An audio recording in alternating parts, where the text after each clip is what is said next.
Based on the novel by Andy Weir, Project Hail Mary has high school science teacher Ryan Gosling recruited by the governments of the world to solve a mystery that could save the planet.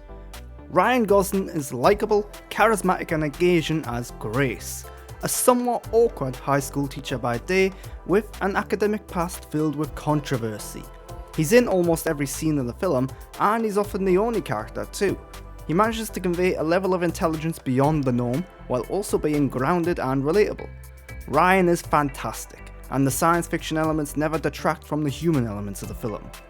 Other than Gosling, the only other human characters are shown via flashbacks. These do a good job at establishing the scenario, showcasing the stakes and the goals. As they progress through the film, we garner more insights into the challenges as well as the reasons for Gosling's inclusion. Some of these flashbacks could have been trimmed slightly and perhaps merged together. The film does feel a touch stretched out in a couple of places, and is a little long for my liking too.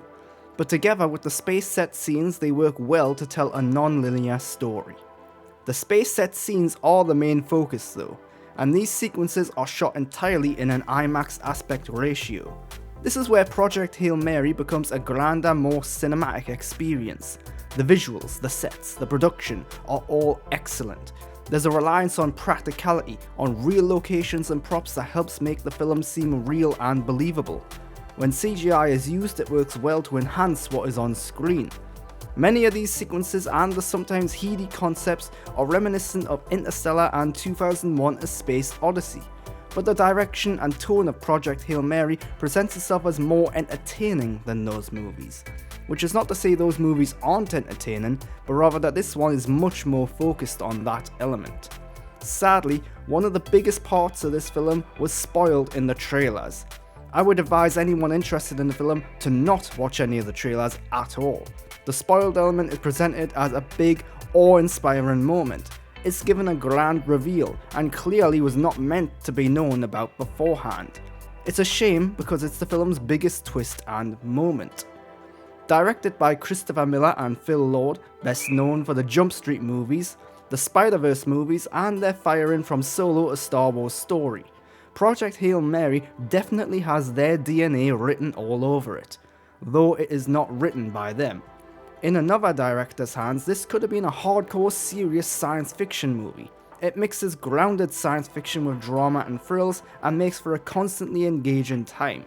But these directors have a comedic past. The film has their style of humour, with occasional one-liners, jokes and physical comedy too.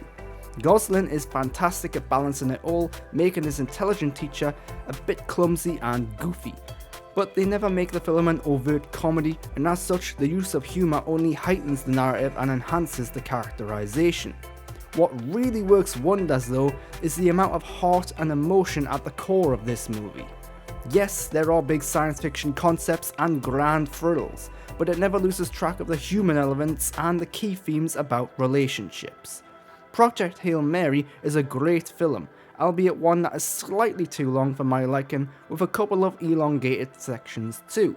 The cast, the direction, the mix of comedy, drama and science fiction all work well together.